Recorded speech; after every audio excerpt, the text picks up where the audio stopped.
This episode of the Digital Instruction Network is sponsored by REMC Association of Michigan. For more than 50 years, they have been providing digital media services as well as educator professional learning to educators and schools all over the state of Michigan. For more information on their programs, including the 21 Things program, the Classroom Makers program, and Playdates, please visit remc.org. That's REMC.org. Well, welcome back. This is 517 EdTech's Digital Instruction Network. I am Andrew Shaver, Instruction and Technology Coach at Ingham ISD, joined as usual by the legendary Christy Lobdell, Assistive Technology at Eaton Risa, and Allison Rogers, aka Allison the Great, Instruction and Technology Specialist up in Clinton County, Risa. And today we are joined by Brittany Oleszczek, who is a 5th grade teacher at Hope Middle School in Holt, Michigan. How are we doing, Brittany? Doing great. How are you guys doing? Well, hanging in there pretty well, I think. And today we want to have a conversation about the ways in which we're having to engage students strategically through how the instruction is being crafted, knowing that not all students are going to be reached by the same mechanisms. And Brittany is having to explore some particular challenges related to the types of teaching she's having to do. So I think it's going to be a really interesting conversation.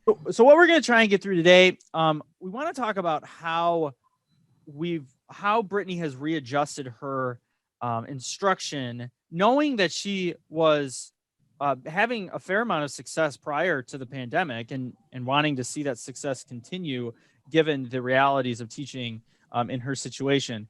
We want to talk a little bit about the day-to-day that she's exploring, because I promise you she's doing something that I have not heard any other teachers doing so far. We're going to get into challenges and solutions, some of her tech tools that are providing some relief and some structure to what it is she's trying to do. And then we're going to get into some tips and tricks and things like that as well. So thanks, Brittany. We're really glad that you were able to take some time out and spend some time with us. Yeah, I'm just so happy you guys are providing this discourse to teachers. I think it's something that's really been lost in translation since the pandemic began. And so I think the fact that you guys are doing this is such a great and unique opportunity for teachers to come together and truly learn from one another. And we can't walk down to the classroom down the hallway this year. So super important what you guys are doing. Well, yeah, we've gotten some pretty good feedback on it, but I'm curious, just since we're there, you're a pretty collaborative teacher in general. Have you found that you've been able to find collaborative partners, or is that something where you truly have kind of been isolated on your own for these last couple months? It's been a mixture of both. I think because, especially in my building, I'm pretty known for my tech skills. So a lot of people come to me. And so that collaboration tends to be like, hey, I have this idea. I'm just not really sure how to implement it. Can you help me brainstorm? And so I've been doing a lot of that and helping out. But really, when it comes to myself, I'm really good at kind of researching things on my own, finding forums, following a lot of groups on social media with other teachers. And so I might pinpoint some other things with some of my other really techie teachers that I have. But I love to just figure things out on my own. I like that creativity piece that this year has provided. Yeah. And are you now, I know some of the like 5th and 6th grade buildings you guys function in teams anyway. Are you on a team like that? Yeah, so this year is very interesting. I'll explain kind of the culture at our school a little bit. So we are a 5th and 6th grade building at Hope Middle School. And so in our teams, it's typically team teaching with 2 teachers, and one will do 2 subjects and the other will do the other 2. This year, we have a group of 5th graders that we had too many kids, but not enough to make another team. So we have 3 teachers working together. So I solely am in charge of teaching 75 5th graders math, and we're doing it all at the same time on Google Meet live. So it's been very interesting. I chuckle. During our warm-up conversation, it's not that unusual for teachers to have to teach 75 kids. That's fairly common. It is not all that unusual for teachers to have to do live instruction. That's fairly common. It is not at all common that a teacher has to teach 75 fifth graders anything live all at the same time, digitally. So I'm really interested to hear you kind of explain that structure, why it came about, and what you're doing to kind of make sure that I mean, the basic challenges with that. I mean, anybody who could, if I told you, hey viewer, right now, go ahead and pause your video and think of like 3 or 4 things you think would be a major risk in an instruction of 75 simultaneous fifth graders, and Brittany probably could guess your list. So I'm interested in what it is that you're doing to kind of maximize the effectiveness of that structure.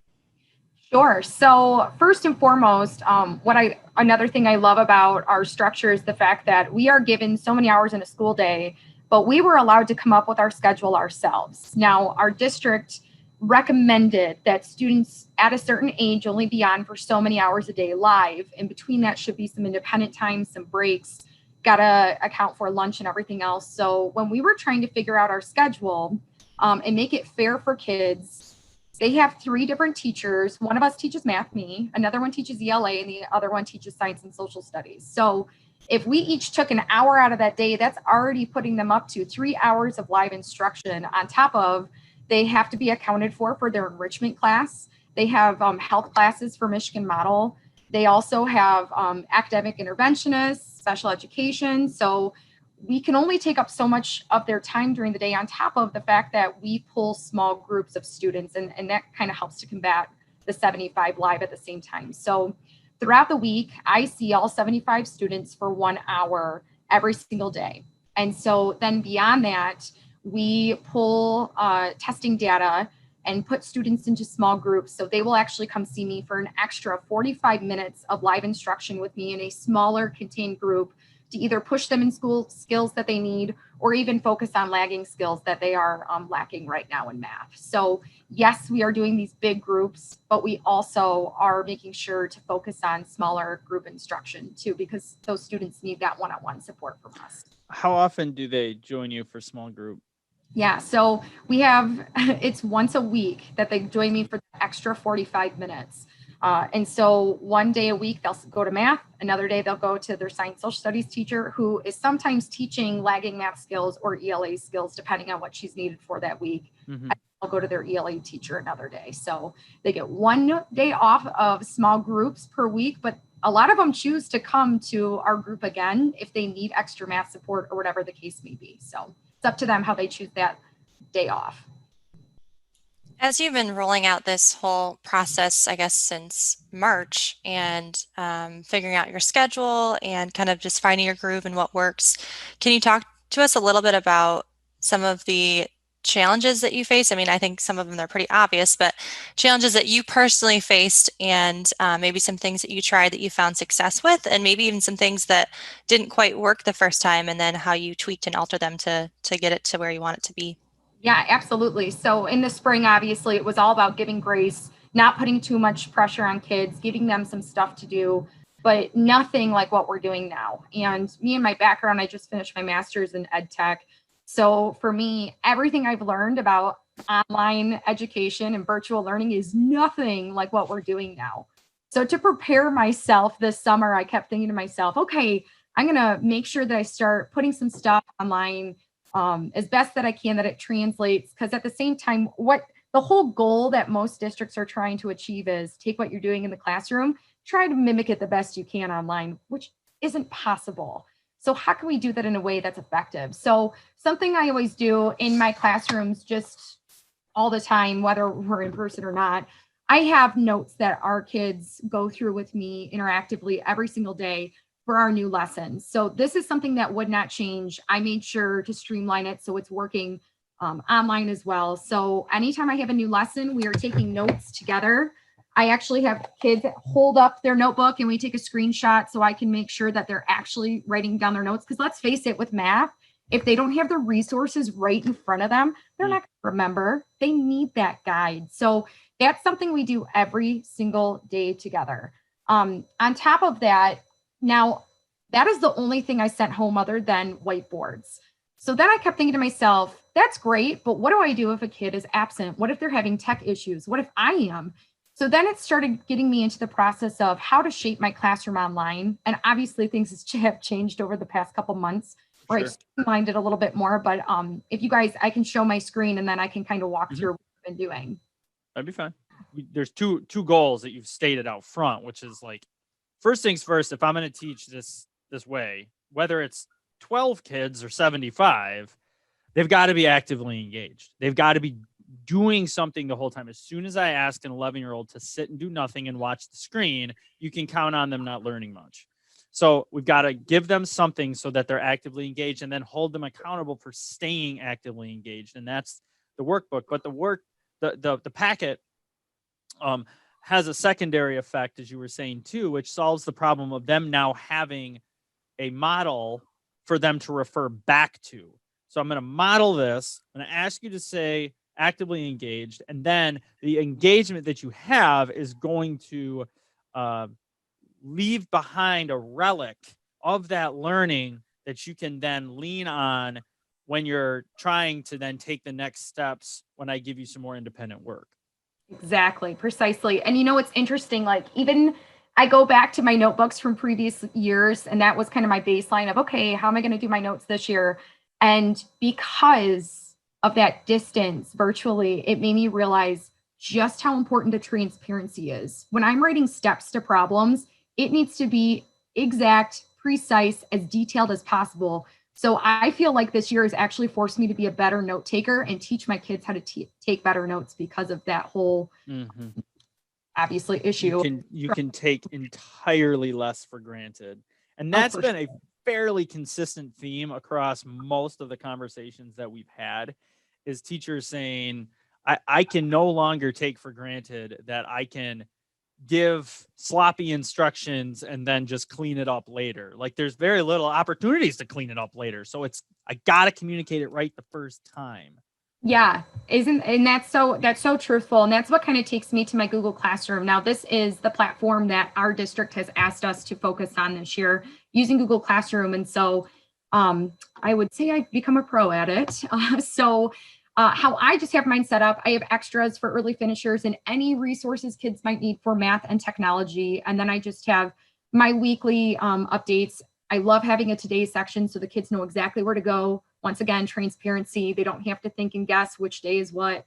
But under my resources for tech and math, one of the biggest things that I share with the kids happens to be my classroom website. So this comes back to my notes. This comes back to everything I'm doing every day with the kiddos. So for my website, it's just a Google site that I started at the beginning of this school year with a little overview of kind of what my intentions are with this website. Is essentially every single time I do notes with the kids, I create a video that's less than 10 minutes. So that way kids have another set of instruction in case they didn't get it the first time, right? Or they weren't on, or tech issues, whatever. Along with copies of my notes and copies of any assignment we did together for that day. So yes, they're on Google Classroom with specifics, but then I also do this. So that way, let's say we're coming up to the chapter 4 test. They can go straight to chapter 4. If they need a new copy of their notes, they have it here. They know exactly what their performance scale is. We are based upon standards, not percents. So students need to understand that, and it's in our notes too. And you'll see, I have videos of my notes and copies of them as we go through. Literally everything is attached to my standards. So you'll see on all of my video titles, I say what level problems they are. So the kids know, okay, in order for me to get a level 2 on this assignment or on this test, I have to be able to do this part of the rubric. So I have everything housed in one place, even though this is also on my Google Classroom. It's just so important. And sometimes it's giving them extra models, and you can see the exact assignments that we did for that day as well. And sometimes it's practice online, especially interactively, because once again, I have 75 students on live with me. So how do you know that they're actually doing these things as I'm intending them to do with me at the same time? Yes, they can hold up their boards, their whiteboards, and prove it to me. Yes, they can hold up their notes, but are they actually understanding, right? Right. At that point, all you're really checking is, did you write something? Right. And that doesn't tell me if you understand. That might tell me that you're with me and you're engaged in a sense because you're writing things down with me. but that doesn't show me just how well you're actually doing. Right. Yeah. Brittany, I have a quick question for you. Is this something that I'm assuming this is something that you developed based on our current environment of teaching and learning, but is this something that you see continuing? We don't know what the future will bring, but do you see this predictable, very well organized, systematic support being something that you will continue once we potentially return back to more typical face-to-face instruction? It seems like such a great resource for kids, whether they're absent or whether they're going to be gone for a week for whatever reason, that they'll be able to go to this and know exactly what happened. There'll be no excuses to say, I forgot my packet, I forgot this, I don't know what we're doing. It's all here. Okay, they might come up still with an excuse. I was going to say, however, if you think that you can exhaust all their excuses, that's a fool's errand right there. Isn't that the truth? Yeah, no, I honestly do see myself using this going forward. I mean, obviously, until we get a new curriculum, all my notes are still going to be just as useful next year as it would be for this current year that we're going through, exactly for the reasons you stated. You know, if kids are absent, I have the notes and I have myself teaching to them, and I'm not using names. I'm not doing with kids. I'm actually doing mini lessons, less than 10 minutes. So that way, even parents have used it and said, thank you so much, because I don't know how to do this math. And so it helped me to understand quickly and help the kid. So there's so many useful benefits. And on top of that, some kids just need to see it multiple times. They just need that. And so that's the hardest thing with 75 kids. You know, in a classroom, you have your learning gap, but with technology, it increases that gap so much wider. You really have to try to hit everyone you possibly can when you're doing a lesson. And so being able to give as many resources as possible, not every kid's going to use them, but it's there for them, for those who need it. And that's the major point here, is making sure that I am hitting every student I possibly can at their level. Yeah, this seems like, just to both of your points, something that from a parent perspective, I mean, gosh, you have not only the packet, but the visual notes and then a video, right? And then as a student, you're going to have some kids that are going to go through it and knock it out right away. And then you've got the other kids that, you know, need to watch the video 2, 3, 4, 5 times. So this seems like a lot of heavy lifting up front. But as Christy's question kind of brought us to that point of, gosh, I can't imagine down the road this not being super helpful and translates to in-person instruction as well, because it's just that much more of an embedded tool for kids and a resource and support that's invaluable. Absolutely. And I mean, even when I'm going through here, like I can even put practice assignments in here so the kids know if they just want extra practice before we go to a test, before we are doing some type of large class review, then they have options to do that too. And if they submit stuff to me, like if they're going for a level 4, which is advanced in our district, they can submit that to me. So I have proof that they are advanced in that chapter and that specific standard we're working on. So it's kind of great that I can add those things in for, once again, yes, I was really focusing on a lot of the kids who needed to see it twice or they weren't on or whatever, but now I have an option to hit some of my advanced kids too. So it looks like you're using Google Classroom and obviously Google Sites.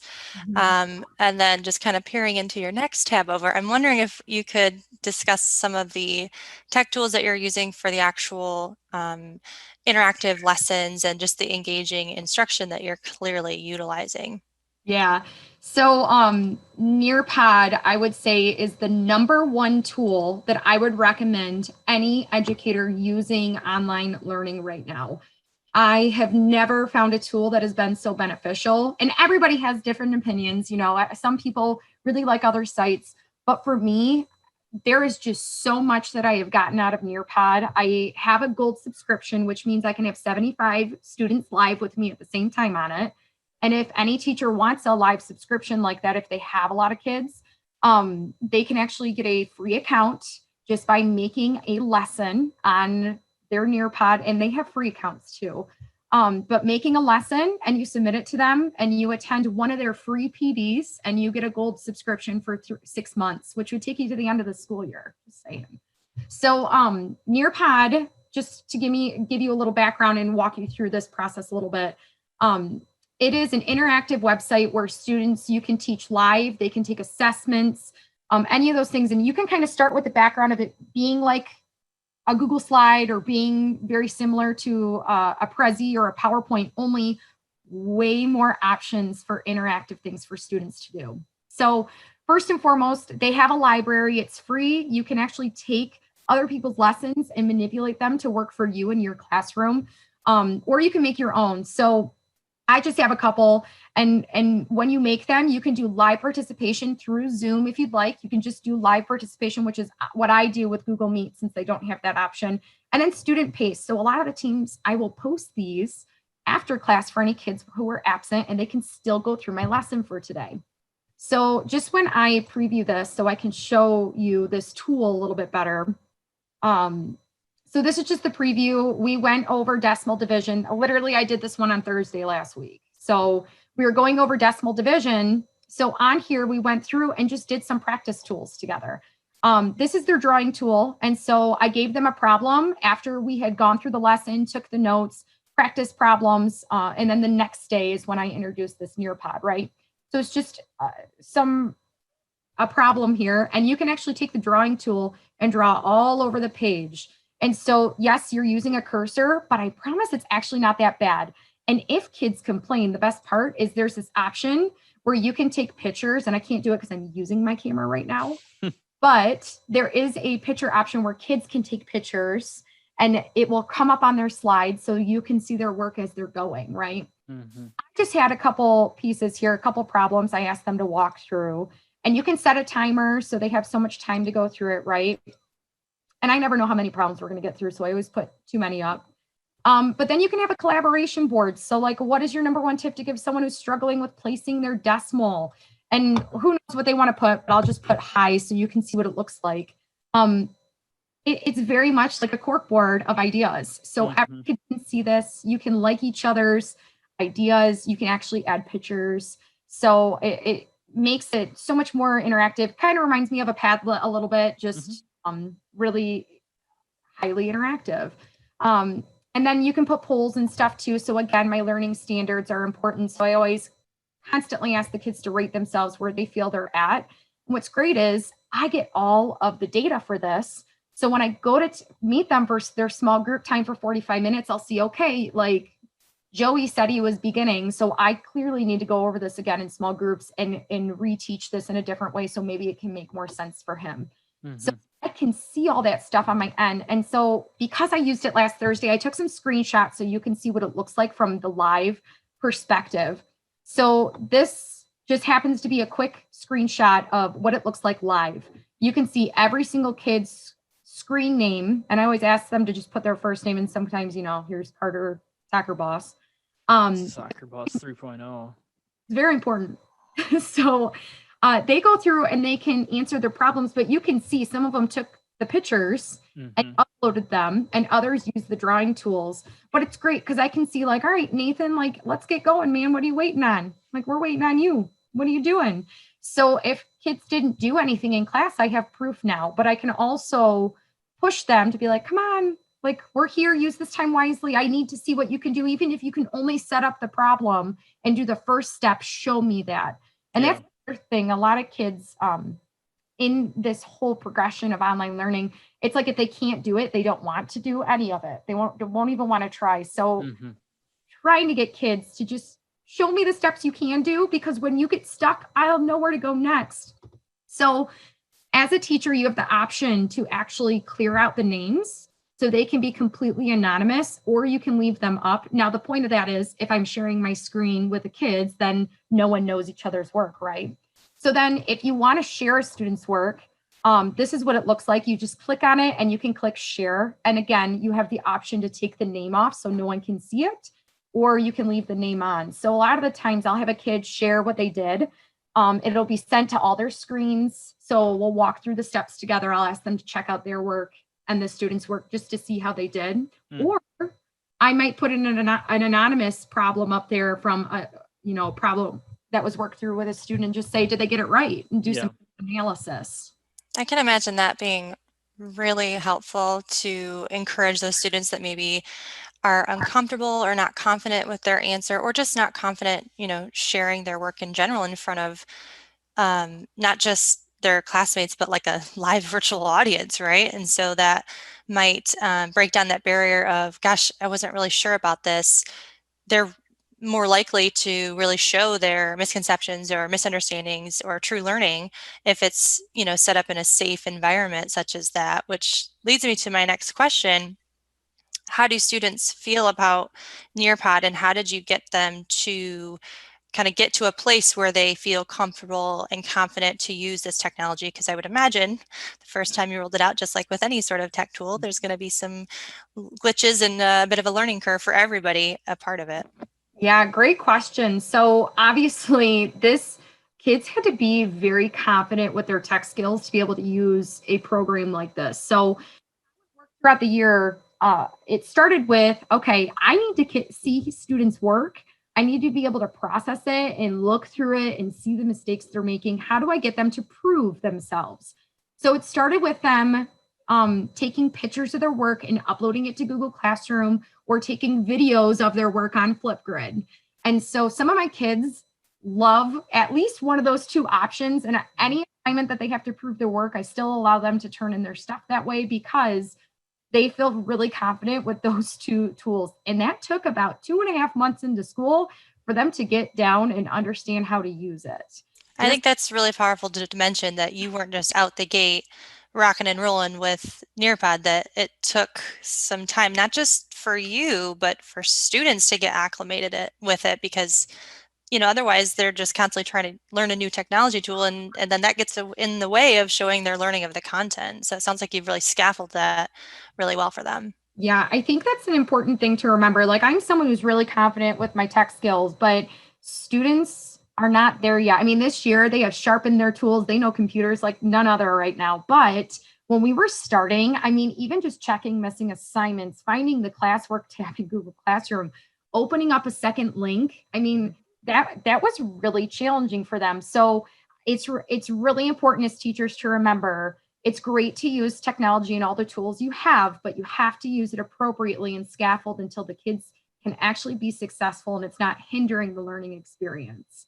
And so this tool, once again, add that to the list of things you simply cannot take for granted. Like there's the ability that you have when a classroom full of students are confused in front of you, to look at their screen, to see what they're struggling with, and to help them through that in the moment, is something that is quite easy to ad lib on the fly when you have the luxury of seeing their screen, of watching their click sequences, of watching how they're recreating how they get lost and all other stuff. When they're home by themselves, all of that's gone. And so they've got to be able to troubleshoot it themselves, that's a fraught with all kinds of little pitfalls and traps. So you want to actually start the way you were doing it, which is like, okay, we're going to walk you up just so that you never get lost. Let's make it so that you never have to troubleshoot. If we can do that, that would be better. Yeah, it seems like she's very intentional with the technology that you use, and especially, going through the ed tech program, like you've probably got just quite the repertoire of items that you could just fire at them. And so to be really intentional with what you're using it and be purposeful with how is this going to not get in the way of the learning but enhance the learning. And that's why I think it speaks volumes to the fact that you still have your notes packet, right? I mean, yes, you're printing it off, and because that is what works best for that part of the learning. So kudos to you for making sure that it's not just the shiny new object, but it's the thing that fits best for the needs of your kids. Yeah, thanks. Yeah, and you guys hit it right there. It's hard because I do have a list of tools that I would love to use and they would be amazing in this platform, but the kids aren't there. And you can't, I mean, some of them, you got to watch your patience level, because a website lags and they're like, that's it, I give up. And says, simmer down. That's right. Turn it off, turn it back on again. Yeah. And so it's really has to be intentional the way that you introduce these things to students, and you have to let their pace guide it too. So I will tell you, first week of school, I did a Nearpod. I was so excited to use the tool. I was like, let's just see, it's just going to be like an interactive activity. Like, where'd you go to elementary school since their first year in middle school? None of these kids don't really know each other yet, So we did this whole interactive thing. Oh my gosh. It was like, that's it. I now realize it was the worst mistake, a horrible way to start the first week of school. But I needed to see that just for me to get a sense of, I'm going to be a couple months away from this, and I have to be okay with that because they have to come first and their learning has to come first. Doesn't matter what I like and what I'm good at. We have to get them there. So it did take time. I didn't start rolling this out more often until about the beginning of December. And I started with once a week because I don't want to go way too far outside our structure. I mean, I'm in 5th grade, so I've got 10, 11-year-olds right now. Can't breach that gap too much. So once a week, and you'll notice that I really copy and paste like the same lesson, but I change all the numbers. So now they're getting really good at the drawing tool. They're getting really good at the interactive collaboration board and the polls. So now I can start adding in other things that this website has to offer, which I can show you guys that too. Because this isn't just about math. It has to be about, all subjects because everybody's using different things. So if I were just to create a lesson on their website, this is what it looks like. So you can start just by adding slides. They're basically like Google Slides. Okay. So you can add a slide with pictures, notes, whatever. So you can choose if you want it to look like a slide, if you want a video from YouTube, which you can stop and put quizzes in between the content. You can actually pull up like just a website that it'll take them to. They have all kinds of like simulations, field trips, all kinds of stuff. Even a PDF you can put in here, which is great because sometimes the only way to give them a PDF is like if you share it with them through Google Classroom, and even just audio if you want to talk to them but not have any content with it. But all the interactive activities that they have memory tests, fill in the blanks. I mean, I showed you guys a couple of these. There's a review game where you enter your own questions and they race to the top of the mountain. Quiz and Flipgrid's built right in, which I love that because I use that all the time. So they don't have to be sent to Flipgrid. They can do it right there in the presentation. So there's just so many things. And the other part of Nearpod that I love more than anything, when you are creating a lesson for your kids and you share it to them, there's an option as the teacher where the kids can write notes on the side of every single slide and get a copy sent directly to their Google Drive at the end of the lesson. Wow. Yeah. Yeah. I mean, what you're describing too, so first of all, it's like this is going to sound weird, but like we didn't go from gunpowder to landing on the moon in one step. You went there in increments. So first we're going to get, okay, can we create a rocket? Okay, can we create a rocket that we can throttle up and throttle down? Okay, can we get it powerful enough that it can actually make it to outer space? Okay, can we get it there and get it back? Okay, can we get a human up there or a living creature up there and get it back? Okay, and now how about a human? Okay, now can it go into orbit? Okay, now, you know what I'm saying? Like all these little pieces. So even within your description there, it's not, can they use Nearpod or can't they? It's, can they get into a Nearpod and stay engaged long enough for me to actually teach them something? Okay. Now, can I have them actually do this activity? This one's pretty simple. Okay. They can do this one. Okay. Let's amp it up a little bit. Now we're going to go a little longer. Now we're going to add a second activity. And it's that whole idea that like, you said it much more nicely than I would have, because you said they weren't there and I had to be okay with that. Like in my own brain, I'm like, they're not there and I don't have to be, I can be okay with that or not okay. It doesn't matter if I'm okay with that. If I push them farther than they're ready to go, we're not going. Because I'm going to give them something. I'm going to ask them to do a task and they're not going to know how. They're not going to know what to do and they're not going to learn anything. And we're going to throw a day away and we're all going to be frustrated. And so it's worse than throwing a day away, because not only did we not learn any content that day, but everybody's mad at each other and no one wants to come back the next day. And it's like this whole backwards step. And right. So it's like, you might just as well allow your students to, you might just well go slow and allow your students to impress you and press upon you to pick up the pace, rather than trying to push them farther than they're ready to go, just to frustrate everybody and bring the classroom environment to, a negative place. There's no value in that. Exactly. So it's hard sometimes, once again, especially when you're someone who enjoys tech and the creativity that comes with all the great tools that are out there.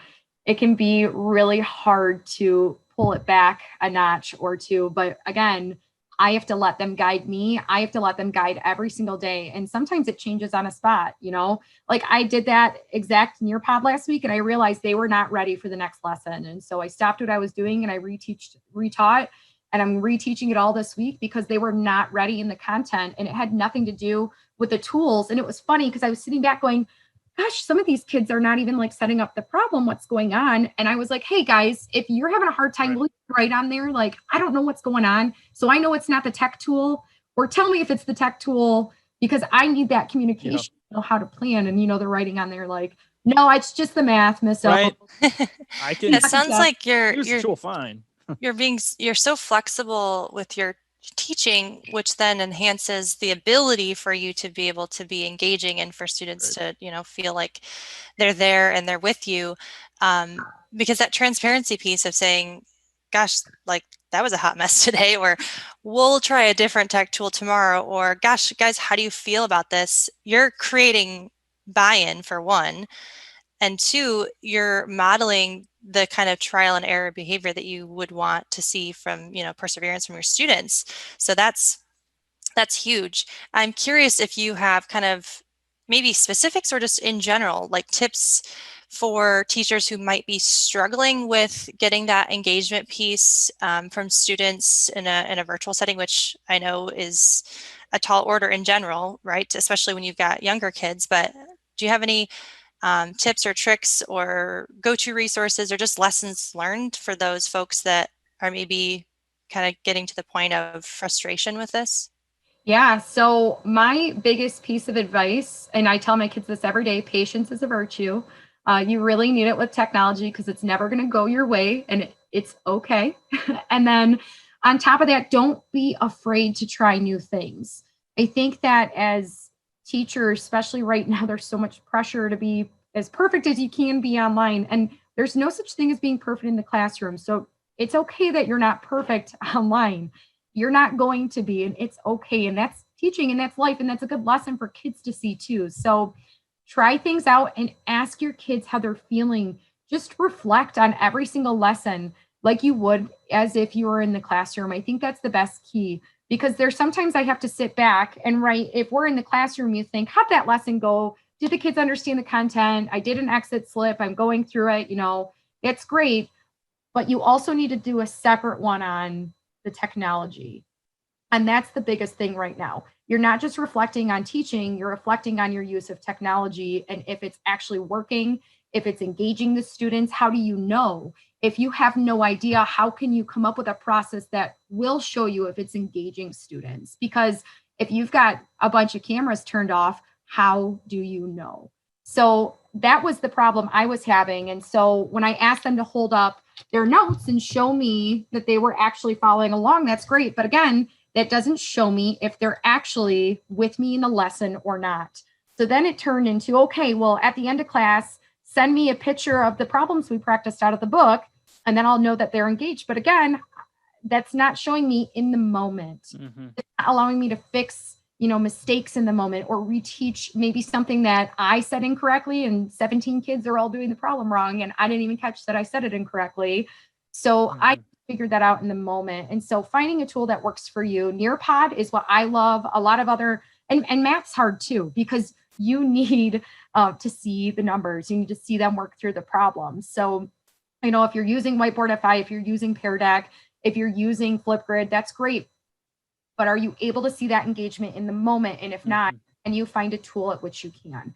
And I'll tell you what, there are so many groups on social media between Twitter and on Facebook and whatever social media a teacher happens to be on. Get with those groups because it helps so much. Just to, if you have an issue, you can type in there and there's all kinds of people who will help respond to you to kind of make your lesson better or help figure out if something's going wrong or your mindset's down for the day. They'll help bring you up and figure out a solution to your problem. Yeah, there isn't a struggle that you're addressing or trying to address that hasn't been addressed 50 times over by teachers all over the country. And And so, yeah, I mean, what you're describing there is, I mean, you're talking about formative assessment in the most active sense of formative assessment. And math teachers have a unique need for formative assessment in a real-time way, because math is procedural in a more routinely than a lot of other subjects are. And so if I give you 3 problems to try and I want to see you try them in 3 minutes or less, I can't wait until tomorrow to verify anything. Because literally what I'm going to say in 5 minutes from when I say go is contingent on how you do for those next 3 minutes. And so knowing the nature of the struggle that your students are having when they're struggling, which it sounds harsh to say, but really what we want to see, we want to craft those 3-minute exercises to draw that struggle out. Like I would actually prefer the students struggle a little bit so that I can see what their struggle is. And I used to say to my students, as long as your confusion stays hidden, I can't help it. I need that confusion to come out somehow. And I said, it's uncomfortable, but life is going to be okay once you're unconfused. If you hide it from me, I can't help. And so, and that's the point right there, because, you know, when you're in the classroom, you could pull a small group, you can pull a kid aside, and it's you and them. Yep. Setting, when I have 75 kids and let's say we're doing whiteboard work and they hold it up, every single kid is going to see their board and see their feet on their screen. And so it makes it so much more challenging for kids to communicate now. So my big is get as far as you can in the problem where you feel confident, and then stop, because you're stuck then. Yep, no doubt. And that's a challenge that is totally new to this whole thing. And you said it earlier in passing, but I want to make sure it gets said more explicitly. This isn't like face-to-face teaching, and it's not like online teaching. It is a third path that has not been explored very much, is how do you do ongoing live instruction remotely, which is a whole different beast and brings a whole different set of interesting and unique challenges, a whole different set of interesting and unique opportunities. I had a teacher that I was talking to, middle school teacher, last spring, saying that he had kids, 2 of them he was talking about, who had been failing all year long and then suddenly started buying in hard once they were sitting in their jammies on their beds or through a Chromebook. And he said he never would have thought that, because they had a ready-built excuse to just detach completely and they would have gotten a pass. I mean, but they didn't want to detach completely. They wanted to engage the teacher. It's just, for whatever reason, the conditions weren't right when they were in the classroom. And then somehow or another, the conditions became right and it worked. And he said, he didn't have an explanation for it. He wasn't trying to draw broad conclusions from it. He was just saying, isn't that something? And it sure is something. Because go ahead. No, go ahead. I'm just saying, it's this kind of thing that's like, we're trying something that's never been tried before. And so we should not be at all surprised that we're going to observe things that surprise us, because we're in uncharted territory. We are. And so it's so funny that you say that whole buy-in piece. It's something I tell my kids every single day. I can give you all my resources, but if you don't buy in, then I don't know what else I can do for you. And so the kids who are buying in, the kids who are showing up every day, and I mean, it's actually working. It is. Mm-hmm. It's unbelievable, because especially for someone like me, I love the creativity of this year. Now, do most teachers want to get back to the classroom and teach in person? Yeah, of course we want to be there. There's nothing like it. But I have taken this year as a challenge piece to myself. I love tech. That's what I got my master's in. I love teaching. I can't wait for the challenge of this year. And so that's how I've accepted this entire time teaching online, is the optimism of it, how it's going to push me and better me, because let's face it, change is what makes us all better. It's going to make them better students. It's going to make us better teachers. And so being able to take that in a positive way And it's actually, like I said, it's actually working for kids. The ones who are buying in there with us and using our resources, it is working. And it's a beautiful thing. And my favorite days are after a big lesson where we might use a new tech tool, or it was like pretty challenging with tech. There's this one student I have who always stays back to go, I appreciate you trying something new with us, because all the classes were doing the same thing every day, which is good because I know what to expect. But every single time, thank you for trying something new. I know it was terrible today, but we'll get it next time. The honesty is great with the grade, but I appreciate that, because then I'm hearing what it's like on their side too. Yeah. Just trying something new keeps them engaged. That alone. Yeah. There's a Russian Hurley used to say that students often talk about school being boring, but that's not necessarily he gets a sense that's not really the word they mean. The word they mean is predictable. And when you feel like things are predictable, you can kind of float through them a little bit. Whereas if you don't want to like be startling kids all the time, and certainly things like classroom expectations and what's going to happen if you're naughty and things like that you want that to be fully predictable. But like, as far as your lessons go, there's keeping things fresh, keeping kids on their toes a little bit. There's a lot of value in that. Like a little curiosity, like, oh, we're going to go to Miss Oleszczek's classroom. I wonder what we'll be up to today. Like, a little curiosity isn't a bad thing. So, but like teachers, like as you describe yourself and others that we've talked to, that you've had to hone your craft.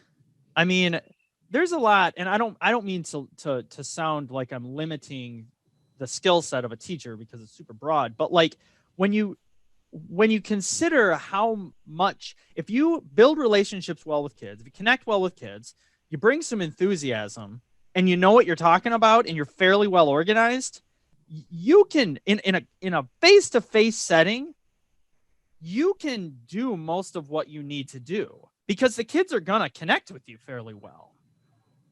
In this new environment, you've had to add to that like razor sharp communication skills, a high degree of flexibility, really sharp formative assessment. So it's like, okay, we're going to take all of these baseline skill sets that most successful teachers mostly have, and we're going to put them in an environment where it's going to like take all those like next level skills that you could, in a face-to-face setting, you could probably get away with pretty well not having at like A+ level, and they're going to have to ratchet those up to A+ level. Okay. Well, now we're going to come back, and they've got all those baseline skill sets, and they're excited to use them again. But they've also got now these other things, A+ skill sets. Like, I mean, I know that it's becoming a little bit cliche to talk about silver linings and won't you be glad when and character building and all this stuff. Like, but it's going to be, people are going to find those new skill sets super, super useful when they get to put them in play. That is what I'm most excited about. I can't wait until at some point when we get back into the classroom and I'm going to have a full classroom of these tech wizards that I'm going to be able to keep pushing further. And I really hope that this guides other teachers to want to continue to use technology and hone in on their skills, because I mean, I don't know what districts are going to expect going forward. We might have to keep as much online as possible just in case something ever happens again. Or for kids who are absent, and just to have ease of access. I mean, this year has gotten us to communicate way better with each other as coworkers, as from a teacher to student relationship, and also a teacher to parent relationship. But also on top of that, we just have really had to amplify everything that we have taught. Just as you were saying, Andrew, we started with baseline things, but everything's amplified now. I look at teaching entirely differently after this year, truly. When I put all these kind of things that you're describing together in my brain, it really is, you're describing a system that puts students first and allows them to kind of guide the pacing while at the same time not surrendering the idea that we've got places that they need to go. we've got content you've got to get through. 6th grade is going to be a lot harder if we don't do 5th grade well. And this is the 5th grade we got. COVID did what COVID's doing. This is your 5th grade year. We can't do 2 years next year because this is not ideal. So what I'm going to do then is I'm going to put a program together. I'm going to set a vision in my mind for where we're going. We're going to take you where you're at and incrementally push you toward that ideal a little bit at a time. And I'm going to create as many mechanisms as possible to be able to observe how you're progressing in 2 different planes. A tech plane that pushes us toward our tech ideal and a content plane that pushes us toward our content ideal. Which in one instance sounds like a lot to manage, but has the benefit then of you being able to vision out that ideal, and the ideal in terms of engagement, ideal in terms of your ability to gather their feedback from them and give feedback to them, your ideal in terms of the variety that you're trying to build into your system, because or at least according to your vision, that's where the maximum learning is going to occur. So if I can get you here tech-wise, then content-wise, I'll have everything that I need to push you to a high level there as well.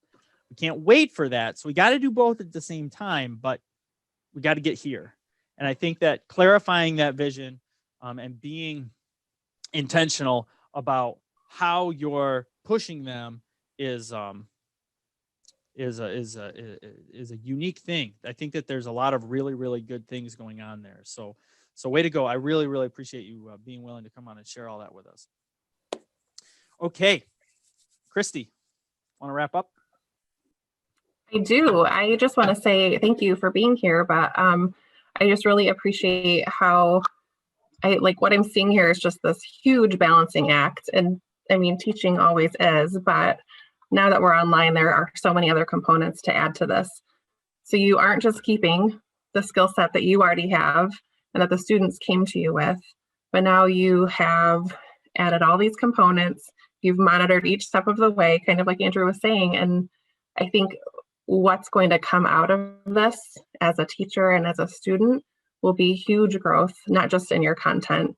There will be growth in your content, but I think everything surrounding that is going to create these students who are resilient, who can problem solve, who now know multiple ways to provide you with this answer on the screen, on their paper, through an audio clip, through a video clip, and they're learning their own strengths, taking risks. And I'm just really, I'm grateful as a parent to have my kids gone through this year. So I hope people can see that perspective too, that, we are creating growth in so many areas for our students. Allison, want to wrap up? Yeah, thanks for joining us, Brittany. Just to kind of echo what Christy said, really appreciate your not just efforts for your students, but you're clearly a leader by example both in the tech world and the education world. And I think that you've really been intentional with what you've utilized this year. And I think that, as Christy said, your kids are going to be very much benefiting from not just the content delivery, but the technology skills that they will have attained. And just thanks for sharing your story, the good, the bad, and the ugly. And I think that there's a lot of great stuff in here that people can take away, whether it's tips and tricks or, just emulating what you've been doing. So keep it up. Great job. I just want to take the time to thank you guys. I think what you're doing is phenomenal. It may not be free advice to you, but it is to all the teachers who are watching your YouTube channel and getting this from other teachers who are doing it right now. So what I'm doing might not work for others, but I hope that someone at least gets a tip or a trick or just a new way or perspective of thinking about their classroom, because that's the whole goal here, right? It's not to necessarily what works for me isn't going to work for everybody, but hopefully it just allows people to have some tools and maybe some fresh ways of thinking of things a little bit more optimistically, I would say. So thank you all for your time and for this platform, and a big shout out to Joe Cleary, since he recommended me to you guys, and I just love him so much. So appreciate your guys' time today to listen. Brittany Oleszczek from Hope Middle School in Holt. Thank you so much for joining us. And don't forget to check out our full playlist for the Digital Instruction Network using this link. You can also find out all of our information on our 517 EdTech website. You can follow us on Twitter and use the 517 EdTech hashtag. And if you're interested in getting updates and emails from us, you can join the 517 EdTech email list using this bit.ly link.